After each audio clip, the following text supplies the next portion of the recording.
La invitación. ¿Se baja o no se baja? No, de ninguna manera. Yo desde el primer día lo dije y finalmente estamos resolviéndolo como yo había pedido, ¿no? Que es cada uno de nosotros le tiene que hablar a la sociedad, contarle quién es, cómo quiere gobernar, con qué proyectos y metodologías, y después la sociedad tiene que ordenarnos. Y estamos en ese proceso tomando las encuestas. Porque Macri dice que tiene que haber candidato único y tiene que ser su primo. Bueno, a ver, que tiene que haber candidato único es lo mismo que yo vengo opinando desde el primer día. Por eso digo, es hablarle a la gente todo este trayecto y después tomar las encuestas y ver la sociedad qué propuesta valora más. Así que ahí estamos en acuerdo. Entonces usted se pone de acuerdo con Jorge Macri valorar encuestas. Por supuesto que sí. ¿Y las encuestas quién? Es lo que hemos acordado. Porque por lo general las encuestas son de acuerdo a quien la paga. Bueno, nosotros estamos trabajando con 3 empresas que son muy serias y además que vienen trabajando tanto con Jorge como con otras personas de la ciudad hace mucho tiempo y confiamos muchísimo. O sea, se pusieron de acuerdo con esta, con este y con esta. Efectivamente. De hecho, se están tomando ahora las encuestas, con lo cual pedirle a la sociedad que si le preguntan o por teléfono, presencialmente o por internet, por un correo electrónico, le piden contestar una encuesta, que por favor la contesten porque en este caso la encuesta decide. Claro, entre usted y Jorge Macri. Así es. Okay. ¿Y cuál es la diferencia entre su propuesta y la de Jorge Macri? Bueno, yo siempre me gusta hablar de lo mío, ¿no? Para no comparar, pero básicamente lo que yo identifico es que hoy estamos con una sociedad que está muy distanciada de la política, una política que está muy distanciada de la sociedad y que necesitamos reconstruir liderazgos diferentes, ¿no? Lo que yo llamo liderazgos post-pandémicos. Liderazgos que tengan que ver primero con acercarse a la sociedad, aumentar la empatía, hablar con honestidad y con la verdad y sobre todo tener equipos profesionales para llevar adelante los proyectos. Que puntualmente lo que yo propongo es, después de 16 años del gobierno del PRO y haber mejorado la ciudad significativamente, lo que yo propongo es focalizar mucho en la calidad de vida, en el bienestar integral, en las personas. Hacer que en la linda ciudad que tenemos las personas vivan bien. Y para eso hay un conjunto de ejes que después podemos desarrollar. ¿Por qué usted habla de sociedad pospandémica? ¿Qué características tiene? Porque los liderazgos antiguos eran liderazgos más paternalistas, más autoritarios, más del líder único que decía hacia dónde ir. Y en la pospandemia, después de tanto drama y tanta replantearse el sentido de la vida de cada uno de nosotros, la gente quiere participar, quiere ser escuchada, quiere que alguien entienda lo que le pasa y quiere que en base a lo que le pasa y que entiendan lo que le pasa, les proponga políticas públicas y los involucre. Por eso que yo insisto en el concepto de liderazgo pospandémico, mucho más horizontales, mucho más participativos, más cercanos, más empáticos. En definitiva, algo parecido a lo que yo venía haciendo en la pandemia, ¿no? No parecía ayer en la Plaza de Mayo, ¿no?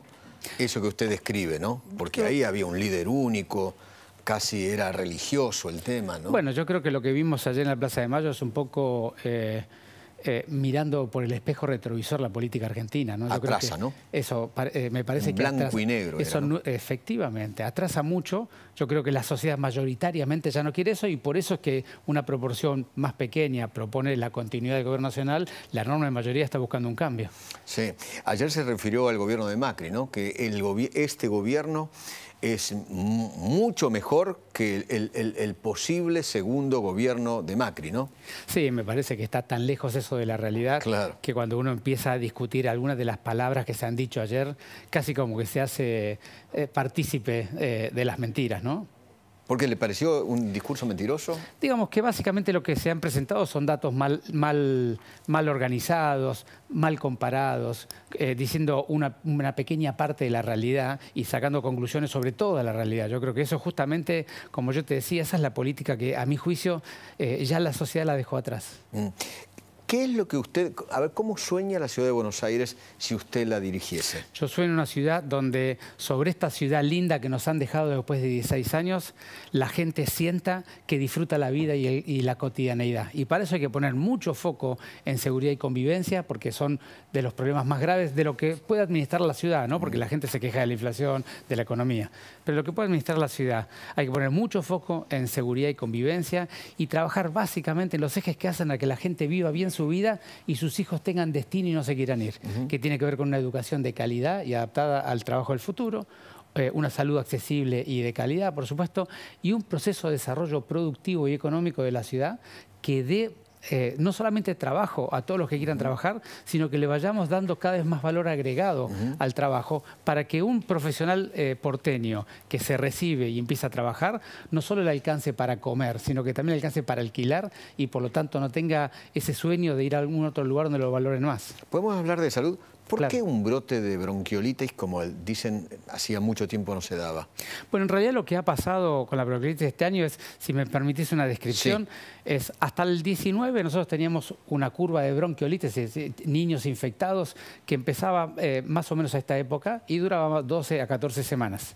Lo que pasó después del año de la pandemia y la pospandemia es que esa curva cambió de forma y aparecían mucho menos casos, pero a lo largo de todo el año incluso hemos tenido bronquiolitis en el mes de noviembre, diciembre, cosa que nunca habíamos tenido. Este año lo que se ve en los casos es que ha retomado la curva histórica y se ha adelantado, se ha anticipado 2 a 3 semanas de lo que ha pasado hasta el 2019.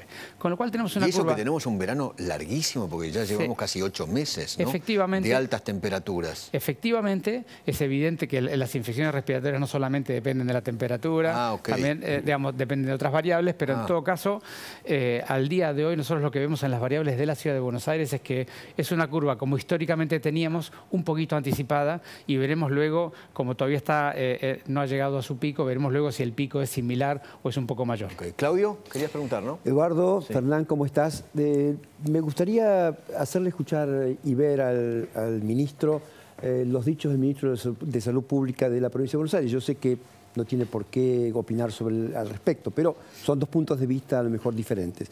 Por favor, si te parece, Eduardo. Dale. Adelante. Es que estamos ante la peor epidemia de bronquiolitis de la cual tengamos registro. Tiene una razón, que cuando tuvimos todos los años de la pandemia, no hubo prácticamente circulación del virus incisional respiratorio, que es el virus que produce la bronquiolitis. La bronquiolitis es una enfermedad respiratoria muy grave e importante en los niños, especialmente menores de 2 años, pero en todo este periodo de tiempo no hubo circulación, entonces hay como una falta de anticuerpos. Hay muchos más chicos susceptibles a este virus de lo que debiera haber año tras año. ¿Coincide? Ministro. Bueno, lo que nosotros vemos en los datos de la Ciudad de Buenos Aires es, como te decía, que se ha anticipado la curva 2 o 3 semanas, con lo cual si vos tomás una misma semana epidemiológica y la comparás con años previos, naturalmente está arriba porque está anticipada la curva. Todavía no sabemos bien cómo va a completarse para hacer una aseveración como la que él hizo. Sí te tengo que decir que más del 60% de las camas ocupadas por niños con bronquiolitis en la Ciudad de Buenos Aires viene del conurbano bonaerense, lo cual podría ocurrir que en la provincia hubiera más casos que lo habitual. Eso podría ser. Dicen que están colapsados, Doc, Claudio, los hospitales, ¿no? Los chicos están en los pasillos. Sí.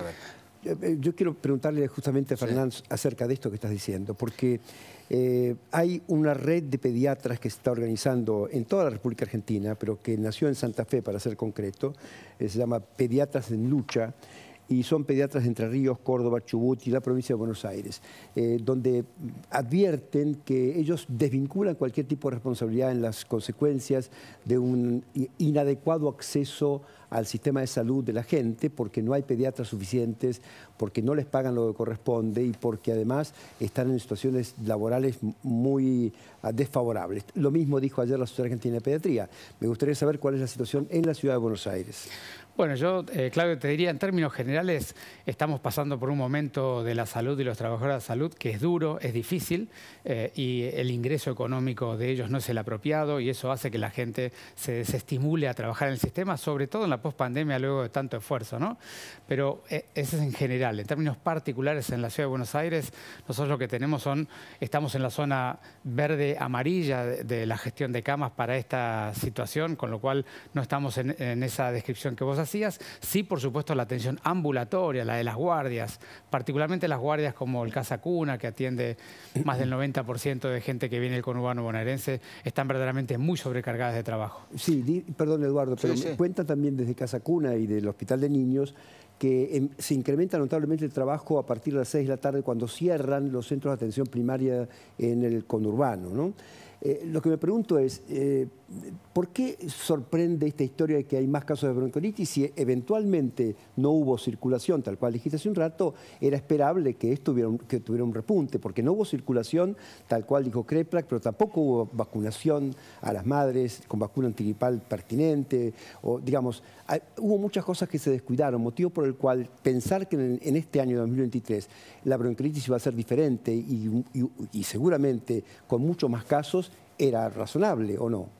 Bueno, la característica de la curva, como yo contaba recién, es una curva que ha vuelto a su forma histórica habitual hasta el 2019, con lo cual es un tiempo más corto y una cantidad de casos de picos más alta, a diferencia de los años anteriores, con lo cual es natural que este año haya que digamos, organizarse y atender una demanda que es mayor a la que veníamos teniendo los 2 últimos años, que te vuelvo a repetir, no es que los casos en todo el año hayan sido menores de lo que nosotros hemos registrado, sino que se han estirado a lo largo de 4 o 5 meses.